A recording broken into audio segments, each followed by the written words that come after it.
మెదక్ ఏడుపాయల ఆలయం వద్ద మంజీరా నది ఉగ్రరూపం దాల్చింది. బరాజ్ గేట్లు ఓపెన్ చేయడంతో ఆలయం గర్భగుడిలోకి వరద నీరు చేరింది.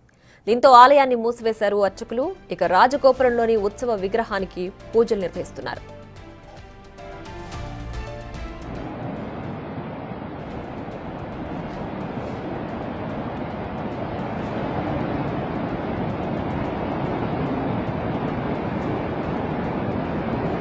కొన్ని రోజులుగా భారీగా వర్షాలు కురవడంతో మంజీరా బరాజ్ నిండు కుండలా మారడంతో అధికారులు గేట్లను ఓపెన్ చేశారు. ఈ క్రమంలోనే మెదక్లోని ఏడుపాయల వనదుర్గా భవానీ ఆలయం జల దిగ్బంధంలో చిక్కుకుంది. ఇప్పటికే అమ్మవారి ఆలయం చుట్టూ మంజీరా నది ఉగ్రరూపం దాల్చింది. అమ్మవారి పాదాలను తాకుతూ ఏడుపాయలుగా చీలిపోయి ఆలయం ఎదుట పరవళ్లు తొక్కుతోంది. వరద ఉధృతి తగ్గిన తర్వాత యథావిధిగా భక్తులకు దర్శనం కల్పిస్తామని ఆలయ అధికారులు తెలిపారు. ఇక వరదల కారణంగా మంజీరాలో మత్స్యకారులు చేపల వేటకు వెళ్లొద్దని సూచించారు.